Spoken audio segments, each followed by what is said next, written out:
And welcome back, everybody, to another episode of Bubba and the BatFlip, episode 120. Going to recap the week 2 NFBC FAAB as usual for the 12-team online drafts. Give you a little hint at the moves myself and Toby made as well, and much, much more as we are about 5 or 6 games into the 2022 fantasy baseball season, and everybody's in panic mode. You can find me on Twitter at BDentric, and my co-host, as always, on Twitter at BatFlipCrazy. Toby, how we doing, my friend? Doing pretty well, Bubba. I don't know if you could hear that sneeze on. You did a great job of I did a muting that great or job. muffling that or Okay. whatever you did. Yes. Okay. I sneezed right as Bubba was starting the intro, so want to make sure that was all right. I'm doing pretty well. Good. I made a change last week in podcasting. So when I was in Vegas, I got a little bit of a heads up. Shout out to You just hit your cord. You're muted. Whatever tip you just got just didn't happen. Oh man! Okay, now Can you're you good. hear Now me? you're good. Can you hear Now me you're good. now? Okay. Good. Gosh, this right as you said tip, it was okay. What do you got? And now you're frozen. Toby's having a great run over there. Whatever that tip is, folks, I can't wait to hear it. That's all I have to say.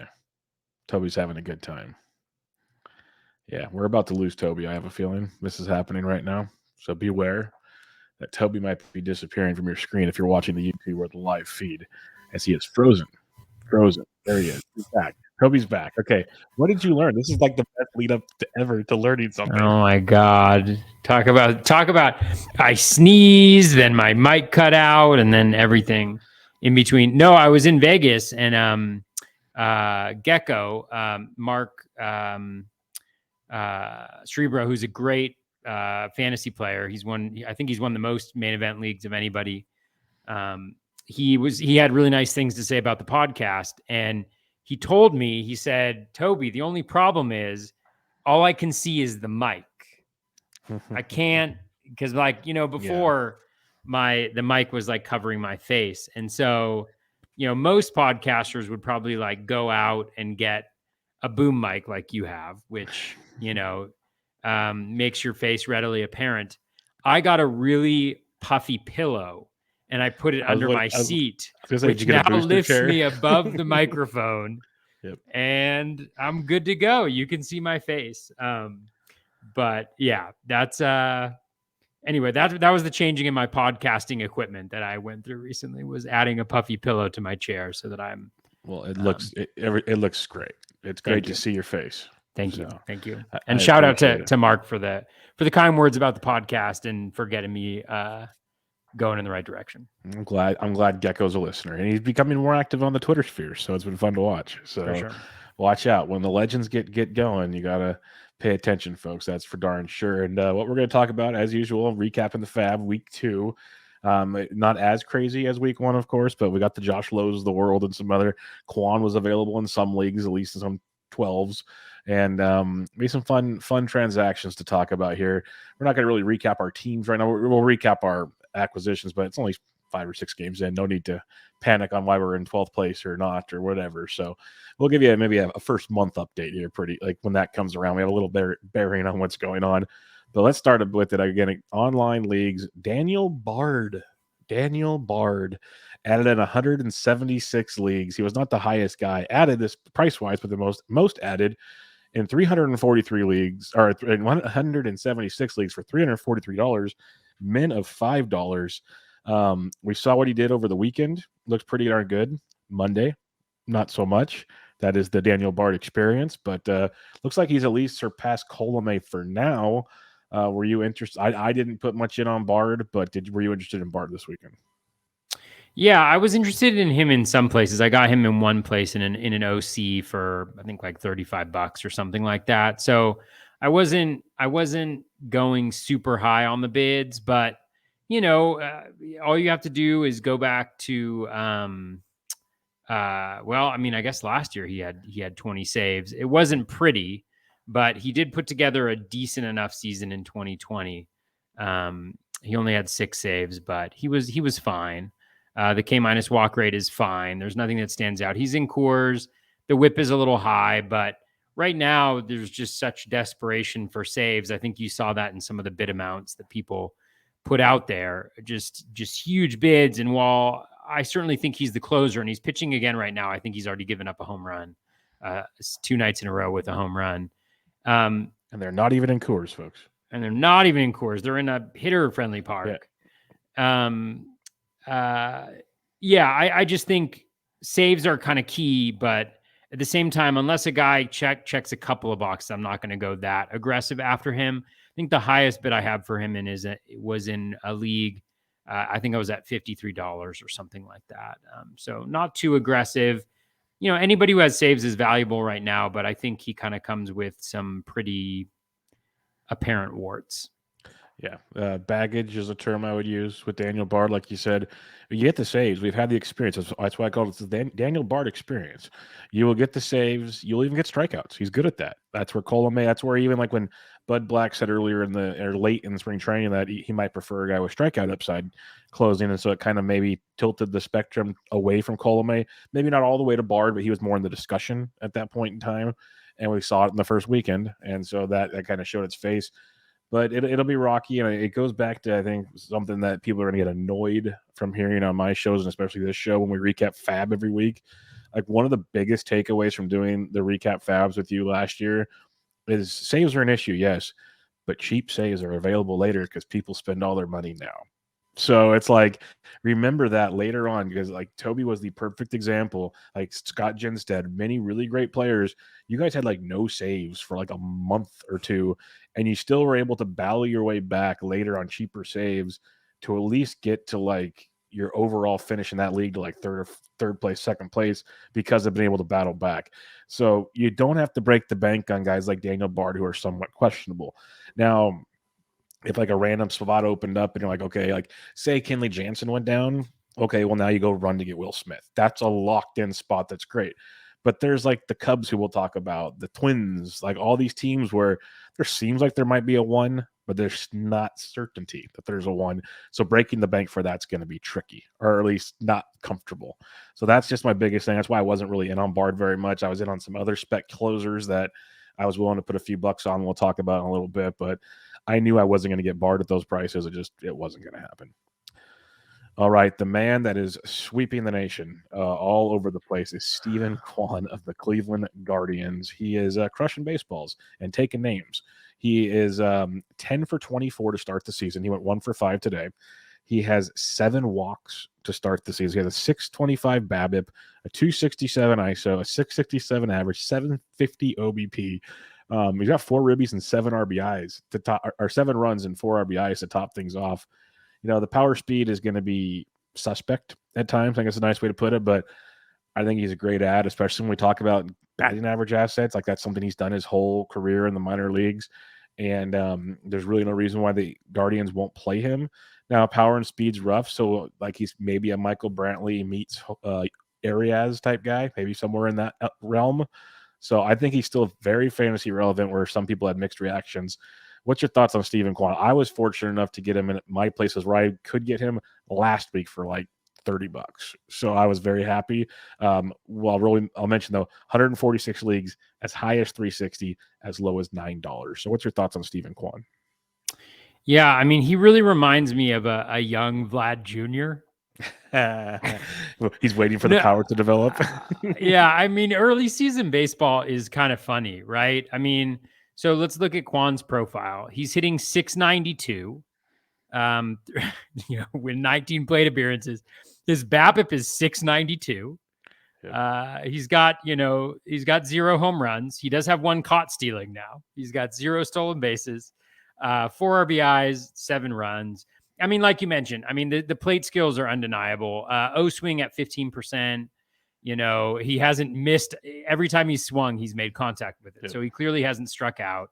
He's walks 26. He didn't strike out all spring training either. That's crazy. Yeah, I mean, it's a fantastic batting average profile, but it's super empty, And I think, even now, like with what he's done so far, rest of season projection, the most home runs somebody has him for is Steamer, which we know is projecting prospect home runs at a much higher rate than the other systems are. And then the most steals he has is I'm not going to count Zips. No offense to Zips, but I find that it's like kind of an outlier. Steamer, 6 steals, the Bat 5, the Bat X 6. So you're talking about, I think Luis Arias is a pretty decent comparison for him. I think maybe a slight increase in power and a slight increase in speed, but I just don't think there's a ton there. And, the batting average is really, really nice and it's really, really critical. But if a guy's not providing you with speed and he's not providing you with power, and I mean, he's certainly providing you with a lot of counting stats right now, but I wouldn't anticipate that necessarily moving forward. It just seems a little empty for me, especially for those huge bids. Like the bids you did last week, $40, that's how you want to play it. You want to get ahead of the hype, and the hype is in full steam for a guy who has a 692 BABIP, and a Kevin Biggio like 103 max exit velo. So again, not to pour like cold water on it at all. Like it's certainly an interesting profile, but I'm just not convinced, particularly against major league pitching, that it's going to be a sustainably effective approach. Yeah, there will definitely be regression. There's no sugarcoating that. So we have to figure out what that regression is too. What's the mean? And batting average is going to be the asset there. So that'll be much more intriguing. Like he honestly might be a better play in a 15-teamer than a 12-teamer, to be honest, just to give you that stability in a 15-team. But I'll still use him in my 12s. Don't get me wrong. The fact they moved him to second in the order right away, that was big to me, because if he's just a batting average guy hitting 8th or 9th, now we're really in trouble. At least up top, he's going to probably get driven in by J. Ram and company a lot more. So maybe he runs into like 90 runs scored and like 65 to 70 RBIs. At least he's not the end of the world. If he runs hot and gets you 10 and 10, then we're talking something really special. But you're talking probably a high end finish, which would be great. So we'll see what happens. I agree. $300+ on Kwan was a bit nuts to me, but to each their own. We'll see how it pans out. Maybe he figures it out. But when the regression bug comes, it's going to be fun to see how Twitter explodes on that situation, because it will come. There will be a slump at some point in time, and it'll be all about him making the adjustment to back to the big league pitching. So that'll be quite interesting to see. Next up on the docket here, Kyle Wright of the Atlanta Braves made a start last week and looked absolutely outstanding. Picked up in 140 leagues, 153 max, 2 men. He mixed up the pitch mix again compared to his season last year. It mimicked his postseason appearance, which was filthy. And so that's a positive potentially going forward. We'll see if that's a trend that stays or not. But, one start so far made the hype train go in full gear for Kyle Wright. Were you going full gear for Kyle Wright? I wasn't going full gear, but I was definitely interested. I put in a couple bids for him, highest ones being in the low 50s, I think. I ended up getting him in an OC as well. I think Kyle Wright's really interesting. You mentioned kind of the pitch mix change. He's got a fastball velocity increase as well from last year. It's back up to where it had been in previous seasons. Last year was down to 93.2, up to 94.3 here. I mean, when you just look at kind of all the things that you want to see, right? We're dealing with one start here, so we can't get too crazy. He has a 143 BABIP and 100% left on base percentage. But when I look at things like 15.8% swinging strike, he's generating whiffs, 44.7% O swing in that first start. Again, he's getting chases on pitches outside the zone. The in-zone contact slightly better than league average at 82.6%. So, overall, like every box that he could check, he was checking. And then there's the pitch mix change and the velo increase as well. He went to 41% of the time he was throwing that curve. So all of those things are the things that I want to see to really change how I feel about a player. I'm fortunate to have him in one of my leagues. I can't take credit for that. Shout out to Brian Slack for being on to Kyle Wright early. But he does everything that you can kind of look for, I think, in a player so far. And so for that reason, I was into him. What happens in the future, I don't know. He's also on the Braves, so it's a good situation. Yeah, it's a great situation to have. I am very excited to see how this next start goes, because, like you mentioned, the fastball velo out, the pitch mix changes we talked about, there's a lot to love there, a lot to love. So I'm really curious to see if he can maintain that, because he was one of those, it was not too long ago. The Braves were heralded for having like 3 studs in the minors. It was like Fried, Kyle Wright, and totally blanking on the third one because Ian apparently Anderson, I think. Ian Anderson, Right? and there's Bryce They also Wilson had too. Muller and Yeah, Mueller. Like they had a bunch of young arms, and like Fried was the only one that kind of was panning out for the most part. And then Ian Anderson kind of had his moments, but man, if they can throw Kyle Wright, because I think that was one of the things we talked about, and it's been talked about a lot in the preseason was, you have Fried, you have Morton, and then who else you got? Like there was a lot of question marks in that rotation, like to defend the championship. You got to get some pitching. Maybe they had it the whole time, and we didn't know it. So we'll wait and see, and maybe that's a great pickup for you in some leagues. Like I think I might have got. I know I put in bids for him. It was like $35 to $45, give or take, but can't remember if I grabbed him or not. We'll have to wait and see. Josh Lowe. This was a big one. The big target of the week. Picked up in 124 leagues, as high as 433, as low as $93. So that says a lot when the min bid was 93. That tells you how aggressive people were being. And the big reason why he was available a lot is because, for those that have not been sleeping under a rock, he was drafted in a lot of leagues, but then he was put to the minor leagues, so people dropped him. And then after FAAB took place, Austin Meadows was traded to the Detroit Tigers, and back comes Josh Lowe. So Josh Lowe is a hot target this week. He has not gotten off to a great start after today's games, 2 for 22. Does have some walks, though. That's his big OBP skills. He is a stud in the minors. Power speed was legit in the minor leagues. So hopefully the Rays give him enough time to get his footing in the bigs. But we'll see, because there were some big bids out there. So how did you approach Josh Lowe this week? Yeah, he wasn't available in any of my bigger leagues, but in my OC, I got him, and in TGFBI, I got him as well for bids around like $170 or so, which isn't necessarily typical, but I find that in the OCs and in TGFBI, you don't need to be as vigilant over your FAAB dollars. They tend towards the end of the year to go a lot further. So I got him for 173 and 175, I think. And in TGFBI, it was pretty close. I think it was like 175 to 168 or something like that. And in the other one, it was 173 to like 60 or 35 or something like that. You gotta love those leagues, man. I know. No consistency. Yeah. So yeah, I mean, I think the projections are pretty consistent in him, just in terms of the power and speed threat. The batting average is going to be a little bit of an issue. And on both of those teams, I think that I went back and I looked at my spreadsheet for like what my projections had each team at, and average was I did have average as a strong suit in both of those leagues. So I felt like I could go for it.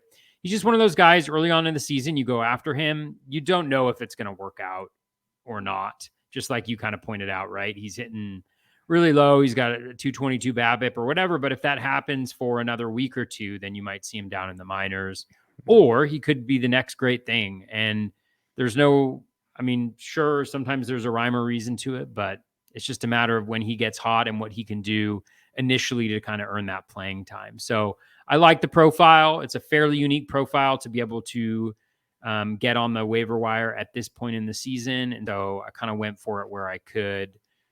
So understand where people were coming from then. I do think it's really challenging in a 15-team league where you have really competitive bidding throughout the year to spend a huge amount of your FAAB, even on a player like him that has the kind of skill and talent that he has. But, sometimes you got to go after these guys and try to get them. Yeah, no, he's one of the few, and I talked about it somewhere else, that he's at least got 20/20 potential, which you don't find every day on the waiver wire. So you can see it, like, obviously he's off to a slow start, but all it takes is like 3 Stephen Kwan games and he's back. So we're good there, and we'll see how it pans out, because I am very intrigued by this talent. And the fact that they're letting him play versus lefties and righties so far is pretty nice as well. So we'll keep an eye on how he progresses, and hopefully they keep running him out there until he maybe completely falls apart or he gets it figured out. So let's hope it's one of the two, because he does, like you said, the profile of the talent is pretty darn legit. All right, I'm going to put these next 3 together, Toby. So hear me out here, but it's the Minnesota situation. Tyler Duffy added in 83 leagues, as high as 158 for as low as 1. Johan Duran, he was picked up in 77 leagues, as high as 97, as low as 1. And Jorge Alcala in 58 leagues, as high as 115 and 1. And now Alcala is on the DL or IL and don't sound good.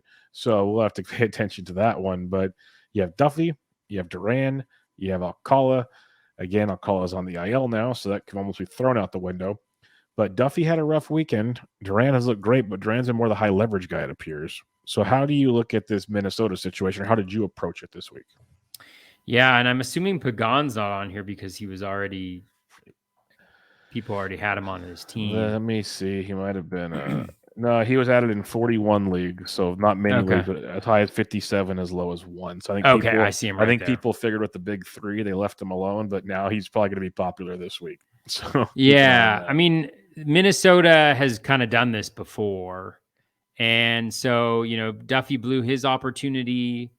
He came back. I think he pitched the 9th, but I think they were either tied or were losing or something. I mean, Duran pitched with a 4-run lead last time in the 9th.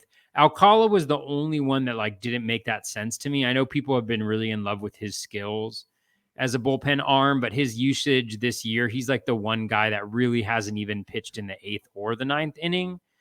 So again, it doesn't mean that they couldn't have switched it up and had him be closing it out, but it just seems like a little bit of a crapshoot, and it will probably stay that way. I don't know if they have a reason to go with one guy consistently. Duran is obviously really exciting because he's been really good, but it's also so early in the season, so it's hard to say. So he's looked really good, but then I was looking at his outing yesterday, and he had 0 whiffs on 11 pitches. So he got out of the inning, but he wasn't really tricking that's anybody. not closer stuff. Yeah, and it's just one outing, right? We're just trying to gather as much information as we can. But this is all to say, I think I had Duffy at the top, kind of hoping that I could get a lower bid, and then because he blew the save, that people wouldn't be as in on him.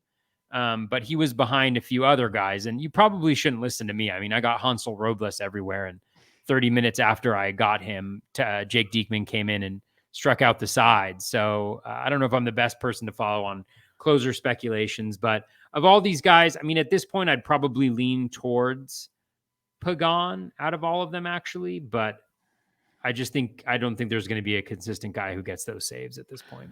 And that's the biggest thing, is there won't be a consistent guy. It seems like Duran, they want him to be like their Paul Sewald. It's like, you might get a few saves, but we also wouldn't mind you pitching 1 or 2 high leverage innings. That's what they want to roll out with him, because he's that arm, and that's the way baseball works. It makes sense. And Baldelli doesn't care about your saves. We've established that many times over. So he'll get his, but he's also going to not he'll have weeks with probably none, maybe a win or 2, though. You never know.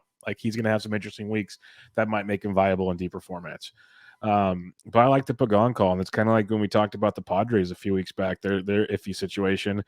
And we did before, the trade and everything. I thought Pagan was kind of one worth throwing some darts on, because he's got the experience. He's done it before. He's got over 20 saves in a season. He's a veteran. This is a team that, they went all in for Twins senses of going all in. But if they stumble and they're sellers at the deadline, they want him to be worth selling. So there's a lot of incentives behind all that. But I think Pagan's interesting, especially if you want to get him cheap, like you said. And I wouldn't give up on Duffy just yet, just because he will get some more chances. But I think Pagan is quite interesting in that scenario. The experience that he brings to the table could be fun for a cheap price. That's what speculating is all about, getting those cheapies. And I think he can do that. All right, fun one for us here. Tony Santillan of the Cincinnati Reds picked up in 82 leagues as high as 210, as low as 1. The 210 bid shocked me a bit. I didn't mind people going after him. I think I got him in a league or 2, and I had him in a bunch of DCs. But he's an interesting one. Like tonight or today in their game, through an inning, a shutout inning, 3, faced 3 batters, 1 strikeout. It was a high leverage inning. He did not pitch the 9th, but he's got a save on the year. He's 3 1/3 innings, 11 batters faced, 1 hit, 4 strikeouts. He's looked really, really good. And he's another guy, he might be more the high leverage arm in that bullpen. We got Art Warren, who was already on a lot of leagues. He was added in 7 leagues this past week for as high as 79, as low as 30, because he was a lot of places. So this could be similar to what we just talked about. It feels like it might be Warren's job, but Santillan in the high leverage role will sneak a save or 2. What's your thoughts on how'd you approach it this weekend, and what's your thoughts on it? Yeah, he was on my conditional list, but he was low down as well. I mean, really, with these closer speculations, it's almost worth it more to speculate on a guy that you think is 20% likely to be the closer, but will get that gig full time than it is to go with a guy you think is 50% the closer, but is pretty clearly a part of a committee. And that's what it seems like. You mentioned he got the save in the first game. Warren got the second save today. I think Santillan pitched the 6th or the 5th. And then Warren came in right after him in either the 6th or the 7th. So they weren't even in the 2 highest leverage. Now, Hunter Strickland also gave up 4 runs, and then whoever followed him also gave up 3 runs, I think, or something like that. So maybe they get back there and they're kind of the 8th, 9th combo. And when you only have those 2 guys you're worried about, it's at least a slightly better situation. But I had him lower down on my conditional bid list. A fine pitcher, but not just, again, not in a situation with Lucas Sims coming back too. Like, we don't know how that's going to impact things. So just trying to steer a little bit clear of these committees and go after somebody who might be able to take over the role full time. Yeah, Warren pitched the 7th, Santillan pitched the 8th, Strickland came in the 9th, gave up 4 runs in a third of an inning. Duarte came in after that, gave up 2 more runs in 2/3 of an inning. So I don't even know who Duarte is, to be honest. But yeah, it's not good is the bottom line there in Cincinnati. But yeah, Santillan and Warren seem to be the 2 that I'd roll with. But yeah, another messy situation, as Toby said. Now let's keep on this mess going. David Robertson added in 80 leagues, as high as 386, as low as 43. Let's see if we have any others. Givens was added in 1 league, so I wouldn't worry too much about that. But the main ad was David Robertson coming in at some high dollars here. And we saw him get the save on opening day. That was a big one for David Robertson, kind of got the hype train rolling. And he got another save today. So he's got 2 saves so far this year, 3 shutout innings, only 2 strikeouts, but he's getting you the saves for the Cubbies, and it seems to be his job for now. So how did you approach David Robertson? Because I know I got at least 1 share over the weekend. Yeah, he wasn't available in any of my leagues. Yeah, he wasn't available in all mine either. That's for sure. Yeah, so he was available in a dynasty league that I'm in, but I already have a couple closers, and it's a 20 team, so I wasn't that aggressive.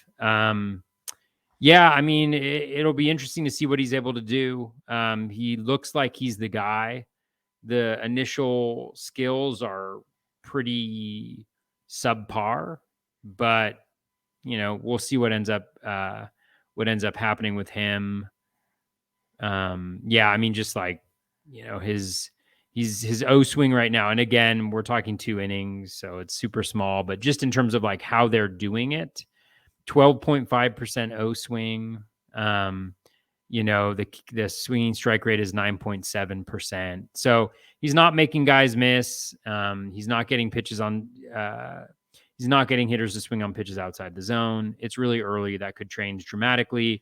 He's 2 for 2 in save opportunities, and so that's what really matters. So yeah, so we'll see, but definitely a guy like where it looks like he could potentially kind of run away with it if he gets a few more saves here in a row. And that'll be a huge pickup for anybody, regardless of how those saves happen. Yeah, he's the one I wanted the most out of potential closers this week, just because I think he can at least run with it until the trade deadline. So I am very intrigued with David Robertson. We'll see how it actually pans out when all things are said and done. Merrill Kelly of the D-backs picked up in 73 leagues, as high as 185, as low as 1. Great opening day, or his opening appearance, his first start. 4 shutout innings, 4 hits, 2 walks, 7 Ks. The velo was up. The pitch mix was different. Like, there was a lot of optimism on Merrill Kelly. Showed some signs in spring training and carried it over in this first start against the Padres here, which was quite surprising given the Padres offense is not the world beater we expected in recent days, as the Giants and the D-backs have shown you. But still some respectable bats there. And in the end, Kelly got the job done. So where are you at on Merrill Kelly? Yeah, really interested in him. He's not available in any of my 15 teamers, I don't think. Maybe TGFBI, but I think I went Kyle Wright over him. But again, he checks off all the boxes that you want to see. He has a nice bump in velo up to 92.9 in his first start from 91.7 last year, and a career high of 92.2 in 2020. So he's almost a full tick higher in terms of fastball velocity this early in the season already. And so that's going to make his stuff play up better than it has in the past. He went to his changeup more often. Again, it's just one game, so it's hard to tell like really concrete pitch change patterns, but that's at least something. And then you look at kind of how he did it, 40.5% O swing. So he was getting chases on pitches outside the zone. He was not fooling people in the zone, 94.7 in zone contact. So he's definitely not dominating in the zone. Swinging strike rate at 12%. So again, like some positives, some things where he needs to make a little bit of progress, but the velocity bump, a little bit of a pitch mix change is definitely enough to have me interested in deeper leagues. I don't think, in 12 teamers, I still think he's kind of a streaming guy based on matchups. Yeah. That's kind of where I was. Like, in 15s, as you said, any guy with a pretty solid pulse was worth at least, keeping an eye on or speculating on. But those 12 teamers, I'm sitting there going, like, I was dropping Mad Bum in leagues. And that's like, because I like Mad Bum quite a bit, but he's not even a lock for me in a 12-team league right now. So Merrill Kelly was tough for me to be like, yeah, let's go all in on Merrill Kelly. It was a tough one. Like, I get the appeal. I like what I saw, but I've also done the Merrill Kelly dance a couple other times. And I personally, maybe I'm just scarred and have some biases, but I'd like to see a little more than 4 innings out of Merrill Kelly against the Padres. So we'll see what happens. It'd be great if he pulls it off because he's still available in a decent amount of leagues. He's only added in 70-something leagues. So you might have to pay more for him now, but at least you'll have a better idea of maybe what you can have in store. I would pay to see the Merrill Kelly dance for sure. Well, if he pitches well again, I might have to make one for the next show. Oh man, let's just put it that way. And okay, it won't be the truffle shuffle. It won't be the truffle shuffle. Next Tuesday, late. It's the Merrill Kelly dance after dark. Merrill Kelly dance. So come check it out. But Kyle Gibson, the gardener himself, 72 leagues, as high as 225. It's a bit much, people. Just get thrown out there. There's Kyle Gibson still. Let's take a step back from your bidding buttons there.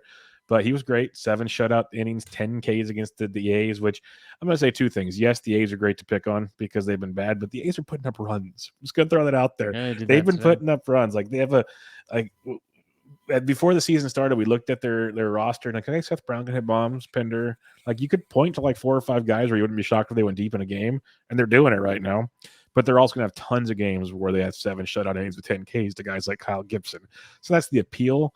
But what were you in for him for $225? he was not available. I think he may have been available in 12s, but I've seen the Kyle Gibson dance before, and it's not, it always goes south eventually. But it was definitely a really good start. You can't mess around with that. He was getting chases on pitches outside the zone, 36% O swing. He was getting swings and misses on pitches inside the zone, 75% Z contact. Swinging strike rate was at 19.5%. That's fantastic. He struck out 45.5% of the batters that he faced. So again, he was really, really good, and there's no kind of denying that. But I think we've seen on his day that Gibson can be that good. I think the challenge is getting that consistency, and he's just so prone to huge blowups. Because of, at least throughout his career, propensity for home runs, but also decent number of walks. So we'll see. We'll see what ends up happening. But it was certainly a really good start to the season for him. Yeah, he's another guy. It's like, okay, I'd rather have him over Merrill Kelly. I'll say that much. But there's a lot of like streaming options with them as well. It's like I wouldn't be comfortable putting him out there every start. Let's put it that way with Kyle Gibson. And that's where it's tricky. If you're spending that kind of cash, he's almost like you got to plug him in type situation. So we'll see how that pans out. The next guy, though, I did have some bids in on, and Connor Joe. Connor Joe added in 57 leagues as high as 139, as low as $1. The reason I started adding bids is over the 3 games over the weekend, played in every game. He led off on that Sunday game, DHing. On Monday, he led off and DH'd, and he led off again on Tuesday. They're playing him every day right now, which is big. He's going to have a lot of positional flexibility. He had a double and 2 more walks today. He's now 6 for 24 on the season, hitting .316, double, 2 home runs, 7 runs scored, 4 walks. So he's getting on base, scoring runs, top of the order. We saw this with Connor Joe last year. When given the opportunity, he can be very productive. It's just a matter of the question marks we had this year was when and how often will he play with the moves the Rockies were making. There was a lot of curiosity there. Well, they're picking up where they left off last year, especially after the Tapia trade. And to me, that was enough for me to be like, okay, I'll roll the dice on Connor Joe for now. I'm not going to break the bank. That's not what I do. And we've discussed this. Me and you rarely ever break the bank, but I wanted some Connor Joe because I believed in what we could get with him. Yeah, I mean he was really solid last year during the time that he was up, and I know there was a lot of really smart people who were on Connor Joe, and kudos to them. I mean, if he keeps on playing every single day and hitting in the leadoff spot for a decent chunk of that, he's going to be a really really valuable guy. You know, he's had great plate discipline, you know, throughout his brief career in the majors, but it's a really nice, you know, O swing. He's making a ton of contact this year, and he's consistently made contact throughout his major career as well. The batted ball quality is also decent, you know, 9.9% barrel rate last year. This year, he's got 2 barrels already. So, again, super small sample, but doing everything that he should and could, and has an opportunity to play every day and potentially hit frequently at the top of that lineup. And that's a really valuable guy to have right there. And there's just things I've noted, like Garrett Hampson didn't play against the lefty yesterday. Like he's just relegated to somewhere. So it looks like they're going with him, and he could be incredibly valuable for sure. Yeah, they can be. That's a great point of the Hampton train because I know like a lot of people were thinking, okay, you know, Story's out of town and all these things. Like it's freeing up the spots for all these young guys we've wanted to see forever, and now it's like, okay, we got Connor Joe, so that's good. But I'm happy to see him up there. I'm hoping it keeps going. It'll be fun to see if like when we look back on this, was bidding on Connor Joe, Stephen Kwan, Josh Lowe, which was the better option? Like, Ooh. I know I'm trying to do it now before it's a hindsight question because it's a fun debate because I think we've seen enough of Connor Joe, in my opinion, that if he plays, you can probably pencil 10 to 15 home runs. He won't still get a ton of bags, but he's going to be pretty productive in like 4 categories. Not great, but productive in 4 categories, I'd say. Where Stephen Kwan, is he going to steal and hit power? Question. Josh Lowe, is even if he keeps slumping, is he getting sent down? Like it's going to be a fun conversation piece to have. And again, I hope Lowe and Kwan play great, but it's going to be interesting to see where it all pans out when it's all said and done. But I'm a big fan of this Connor Joe revolution. All right, one of your boys, Brad Miller. I remember we talked about him a lot last year. Brad Miller. I think we even talked about him in some DC talks and everything this year. But when the Rangers grabbed him, it was kind of like, okay, well, you know, he can mash righties. That's good. Well, they've been leading him off every game versus righties. And he led off again tonight, went 0 for 5 tonight, but he's already got 2 homers this year. That's sad. He's getting the job done early on here. And he was added in 52 12-team leagues as high as $57. Probably more of a 15-team player potentially, but does have that 12-team upside with Brad Miller. And if you see a week where he's going to face a handful of righties, at least in the first half or the second half of the series, he will have some value to you. So what's your thoughts on Brad Miller? Yeah, I mean, he's really, especially in deeper leagues like 15-teamers, really valuable. I think that leadoff spot against righties, you know, that helps, you know, if you have a week where you've got 4 games and he's got 3 righties coming up, you know, hitting the top of that lineup, you know, that gets you the plate appearances where you feel a little bit more confident in having him in the lineup there. So I think that's really nice. Yeah, I mean, he's got good plate discipline. The contact skills are questionable, but nobody really doubts the quality of contact. I mean, what does he have in the last like 3 seasons? He's got 700 plate appearances, about slightly more than 700 plate appearances, and he's got 40 home runs in that time. So, yeah. I mean, he hits 500, 450 plate appearances. You're definitely getting, you know, 20 plus home run pop hitting at the top of that lineup. That's going to score some runs. He's got a nice little OBP as well, you know, solid plate discipline. So he's going to get on base. Again, the average isn't going to help you. He'll steal a handful of bases. He'll hit for pop. The runs could be really nice there at the top of the lineup. So that seems like a really potentially valuable guy with dual position eligibility at first base and outfield this year. So I like it a lot. I don't really have him many places. I don't think I have him in Tout Wars and OBP league on my bench or in my lineup, I think this week. But so there's there's some nice stuff there with Brad Miller. He's getting the best shot that he's gotten in a long time, and we'll see what he's able to do with it. And to be fair to the Stephen Kwan and Josh Lowe fans, I'll be polite. Yeah. It'll be fun to compare Miller and Connor Joe at the end of the season. Because if Miller can hit 20 homers, I think their runs and RBIs could be similar. Joe might get him in the batting average a bit, where Miller gets him in the power. I think that's a fair one as well. The other thing with Miller, you mentioned first base outfield. They're playing him at third base also. Like he might get third base for you too, which is a big plus right now. So that'd be something to monitor. I know he pinch hit and played third base yesterday, and I'm not sure where he started at today, but like on DraftKings, he's third base outfield eligible already. So, but their eligibility is weird, so don't follow theirs. But that just means he's playing there, so something to monitor for sure. Anyone else that stood out to you as a potential ad? Like Carlos Hernandez had 2 starts, first start not so good. Adrian Hauser had 2 starts.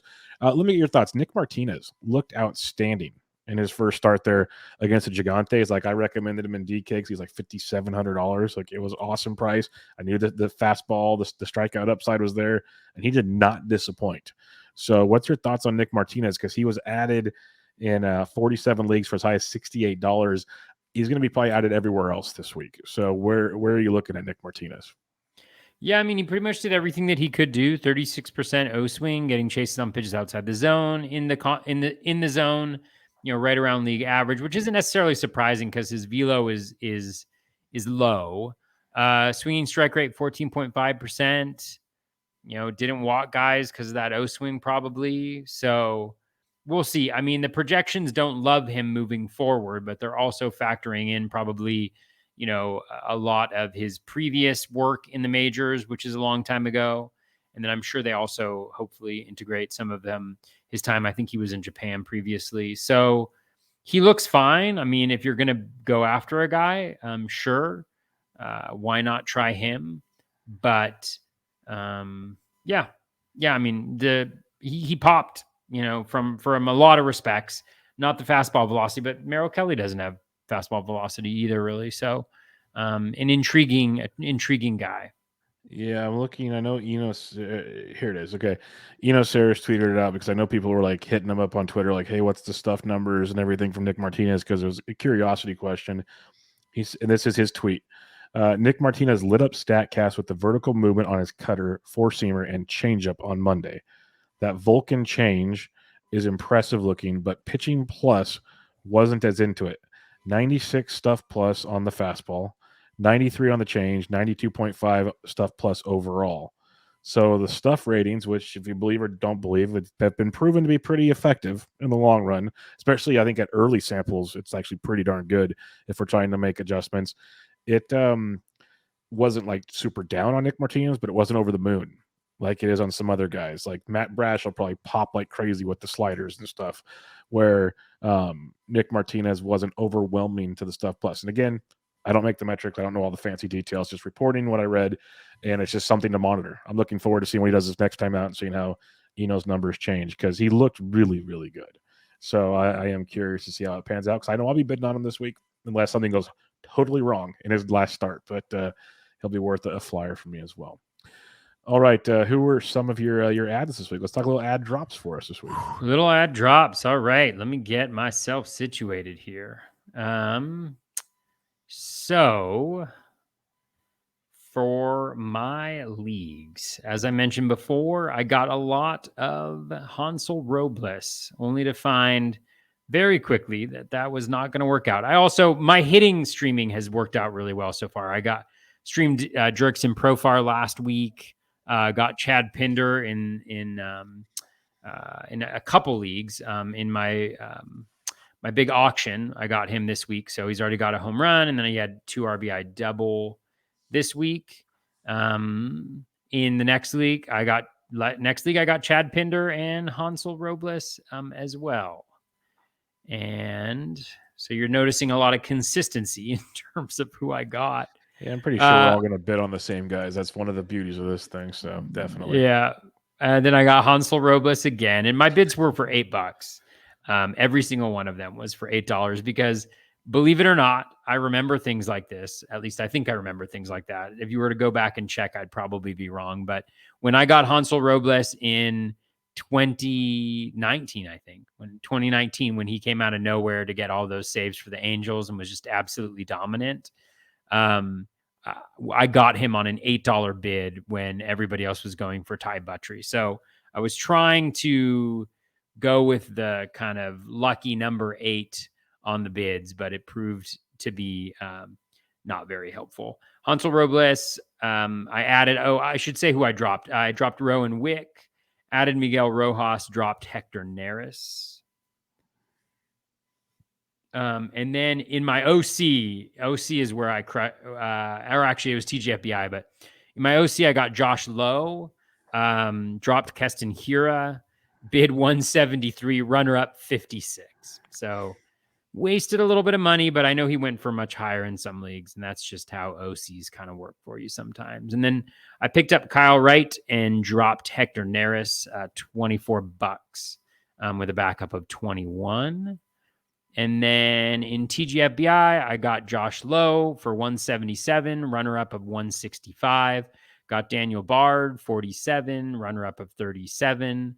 And then Kyle Wright, got him for 37, backup bid of 13. I dropped Garrett Hampson, AJ Puck, and Matt Bush.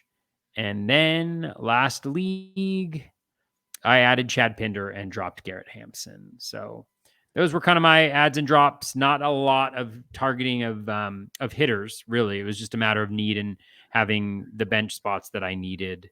And then a lot of Hansel Robles and a couple of the higher dollar guys in some of my less leagues with less competitive FAAB, I think. Yeah, we have some similar ads. The drops were tough for me this week, I'll be honest. And I didn't drop these same. I kept some of these players in other leagues depending on how my team looked. So I'll be very clear on that because I didn't like having to drop some of these guys, but that's the world of 12-team leagues. But in one league, I added Chad Pinder, dropped Rafael Ortega, and I like Ortega, but they're already platooning him. So I was like, I need to try to do something else on a 12-teamer. We'll see if that comes back to haunt. In that same league, and this is a common one, I added Michael Wacha for his 2 starts. Anywhere I didn't draft him basically already. And I dropped Corey Kluber, which is going to be one I might regret as well. But I wanted the 2 starts from Wacha, so we'll see how that one pans out.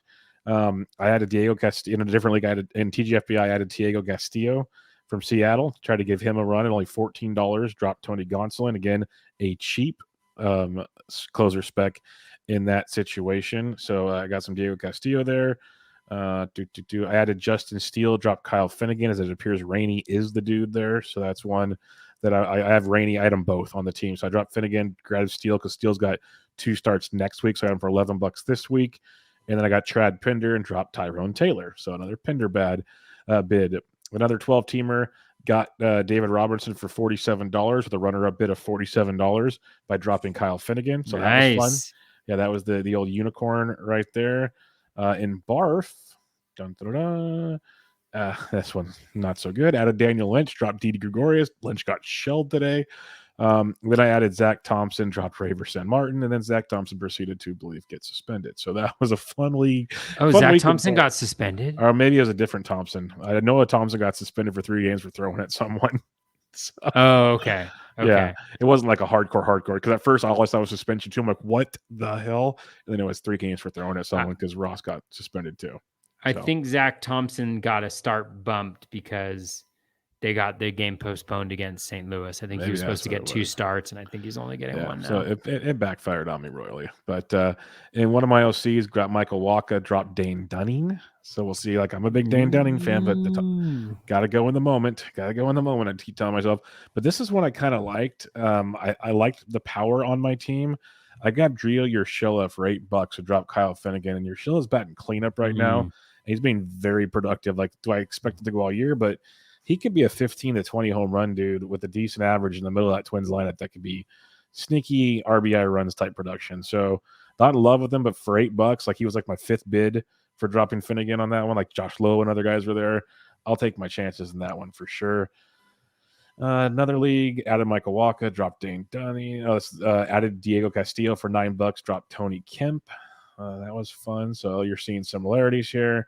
Added Carlos Hernandez, dropped Rowan Wick. I love Carlos Hernandez too, so that was a bummer. He just couldn't get the strikeouts, and the walks added up to him. Added Michael Wacha, dropped Cole Sulser. added Diego Man, Castillo. you got some leagues, Bubba. Yeah, added Diego Castillo, dropped Kyle Finnegan. This is what I felt like listening to you last year. Adding Seth Brown, We've dropped switched places. add We've Tony switched Kemp, places. another OC, added Seth Brown, added Michael Waka, added Tony Santillan. I'll speed through these last one. I got three No, more. it's all right. It's all right. Yeah, this one, Satellite League, added Kyle Wright for $16. I was pretty happy with nice. that. Added Michael Waka, so you're seeing trends. And then my last two OCs here. Added Connor Joe for $31, dropped Tyler Wade. I was pretty pumped on that one for $31. We'll see how that pans out, but it's worth it to me. And then my last OC, I grabbed Kyle Hendricks for $31 and drop Nick Senzel, which could be risky, but I figure take that. I think Hendricks is 2 starts next week, so take my chances on that for $31 now and see if because if he is legit, like we saw in the first start, that's a amazing $31. If he's bad, it's just $31 and I move on. So it's just one of those. He can be very expensive in a week if things go the wrong way. So kind of jumped on that one early because that league I drafted like the night before the season, and knock on wood, there's no injuries. Like everyone was picked up before, like so FAAB wasn't as productive in that league going into it.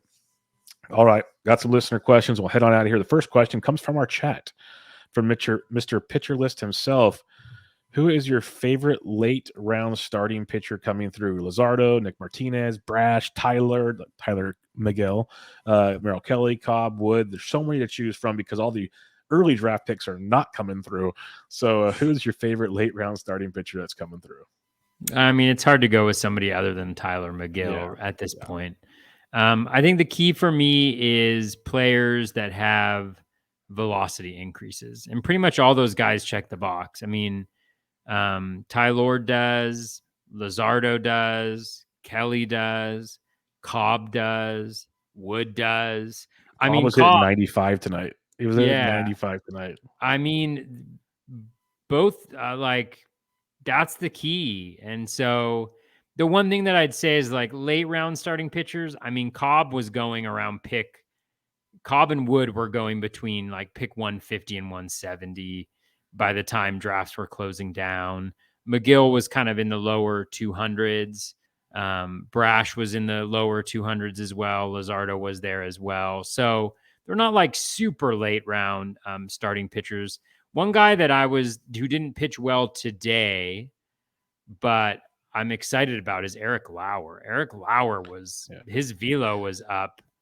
Well, did you see the sequence where it all went south? Yeah, it was catch interference, right? Yeah, something like that, and like a hit batter, a walk, and then the grand slam to Mullins. Like he had 2 outs already. Like he was so close to just keeping the cruise control going. And with that catcher interference, why is it just one unearned run? And why isn't every run that happens after that an unearned run? That's what I want to know, people. Get my ERA down for Lauer, but excuse me. Bless you. For me, that's the key is like the guys that are taking that big step are the guys that have those velo bumps. And we've seen it every single year, right? Robbie Ray last year, velo bump, makes that huge jump. Giolito 3 years ago makes that big bump. Before that, it was Blake Snell, goes up 1.5 to 2 miles per hour, makes that big jump. So it's just a matter of like who that guy is going to be. And we've got a lot of candidates this year.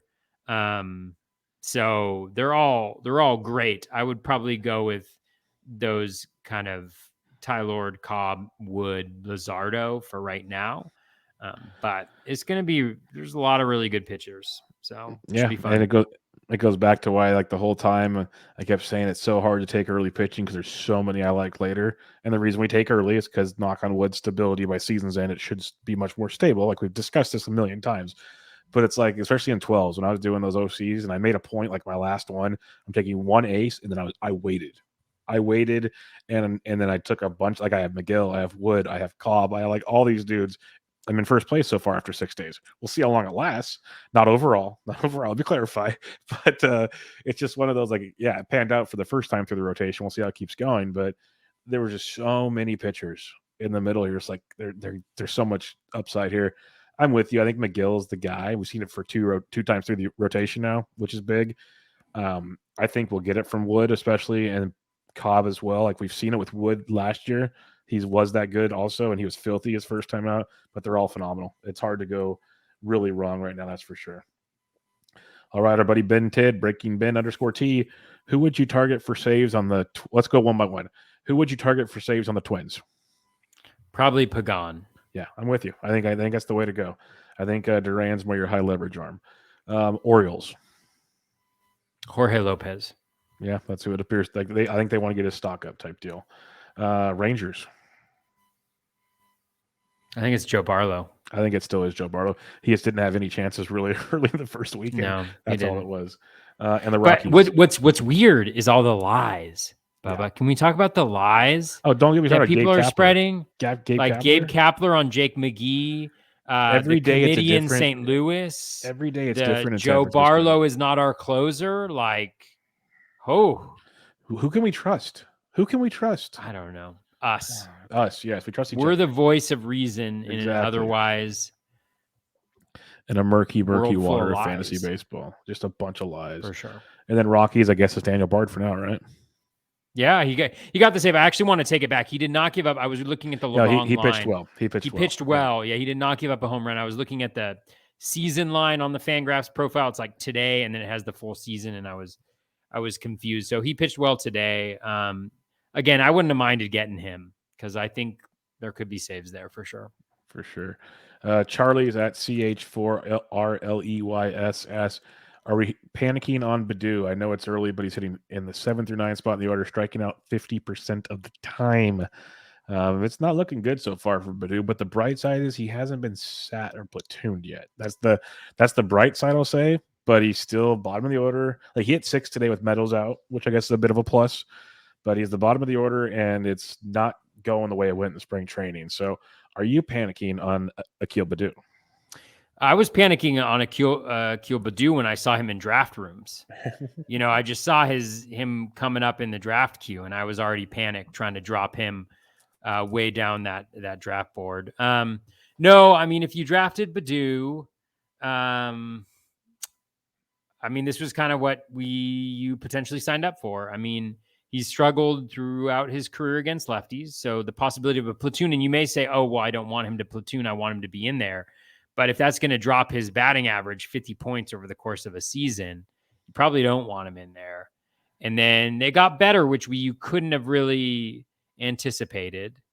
And also but the spring training stuff is just, the spring training hitting doesn't matter. I mean, look at Joe Adell. He did hit a home run, but he struck out his first 5 times in the big leagues because you look at the rating system they have of how good the pitching is that they're facing on a regular basis. It's all AA, AAA quality pitching, So if guys aren't crushing it, you're more concerned, which isn't helpful if you drafted him. I mean, if you drafted him, you just gotta stick with it. Hope he gets hot. If there's something better on the waiver wire, use those matchups to try to grind out as much value as you can. But I think there were concerns heading into the season about him, and we'll see what happens. Things could change dramatically very quickly. Yeah, there were definite concerns already with when Riley Green was there. Then he got hurt, and I guess a little more optimism came in. But then once Meadows showed up, it was going to be rough. And when he gets sit down at the bottom of the order, and then the production just hasn't been there. So either hold on and hope he gets it going, or it's going to get ugly. But make sure it's a good ad. Let's put it that way, because Badu can get hot. We've seen the talent, but it's a little sketchy right now. But I'm with Toby. Tried to limit my exposure before this happened. Let's just put it that way. Liam at Freed Minds asks, any starting pitchers taken early that are showing worrying signs? Bieber, Urias, Alcantara, any others? Any of those early guys that are concerning you right now? Urias would concern me because of the velo dip. That's really what I'm concerned about. I'm not concerned about any of these guys who kind of struggled. Urias, I'd be concerned about. I'd be concerned a little bit about Bieber. But he bounced back a little bit today. I haven't seen the velo readings from today. Neither have I. Let me look them up while you're talking. I think that's the key thing is just the velocity. And the thing with Bieber is I think he can be an effective pitcher without velocity because he's always had good command. And then he has, a couple really nice breaking pitches that he can go to. And so he'll always be effective. I think it's also tough to gauge because I think he's gone up against the Royals and the Reds. He's in Great American Small Park today. Oh, was it against the Reds? Oh, I Yeah, mean, that's he maxed out at 92.2 on the fastball, average 91, which was down 1.8 from last year. yeah. All of his pitches were down. His slider, his knuckle curve, and his cutter were all down. Even his changeup. His overall CSW was 25%. He had a 30% CSW on the slider, 34 on the fastball, but nothing on anything else. Yeah, I mean, yeah, I'd be concerned there as well. I mean, that's what you're looking for is like velocity dips, which signify either injury or future struggle. So those are the guys that I would be mostly concerned about right now. Over the course of a season, those matchups tend to even out at least just a little bit, so that you get a better sense of who the pitchers are. So it'll be interesting to see when he goes up against some tougher lineups, because man, a 91 mile per hour fastball is rough stuff. What about this one? I just want to ask. I know it was his first appearance, 65 pitches, but Zach Wheeler, he had a 32% CSW, but his fastball was down 2.2 from last year, average 95. He did max out at 97, but his year average was 97.2, but every pitch was down again. I kind of give him the grain of salt because of the late start and the shoulder issue. With the fact he had the shoulder issue, I'm still kind of hesitant, but I'm willing to see it one more time from him. What about you? Because someone actually asked me that in a DM today. Are we concerned with Wheeler? And I said, let's slow it down a little bit on him.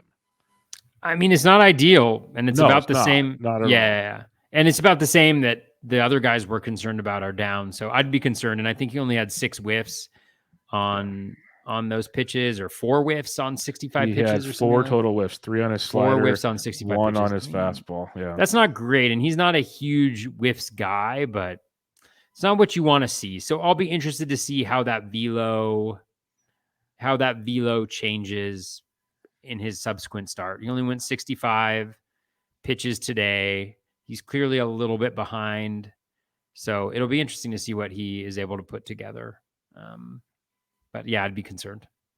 All right. Little Book of Calm asks, would you rather have Tyler McGill rest the season or Jordan Montgomery, Eduardo Rodriguez, or Shane Bieber? It's a good question. Oh, man, that's a good question. I mean, the first two easy. I'd rather have Tyler McGill, honestly. I'd rather have him than Joe Mont. I'd rather have him than Eduardo Rodriguez. I know I wasn't big on Erod. We'll see what it ends up happening. I know you're a big fan of his. Mm-hmm. Jordan Montgomery, I like a lot, but again, like he's never quite put it together, and he doesn't have the velo, and McGill has the velo, and he's got the 2 breaking pitches and changeup.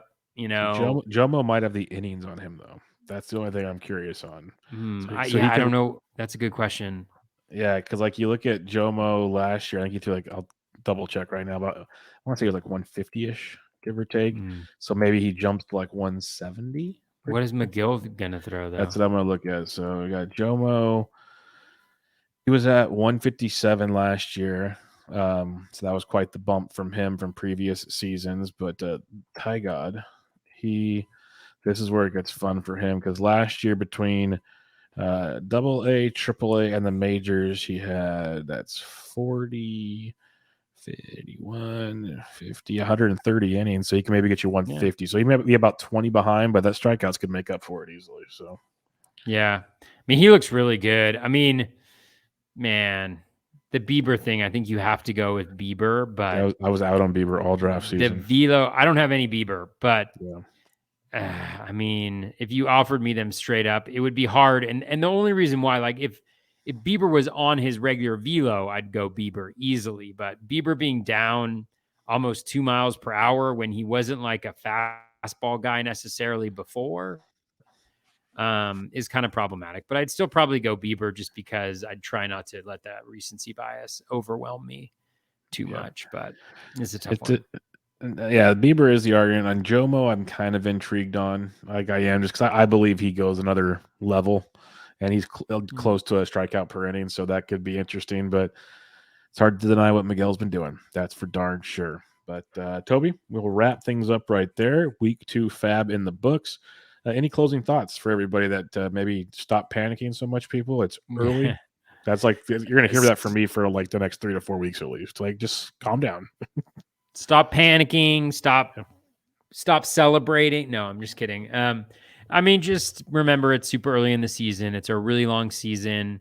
go back and look at previous years, who was leading the league, a week into the season, and see how many of those guys kept up with it throughout the rest of the year. I mean, we even think about that shortened season in 2020 and how distorted the leaderboard looked after that season.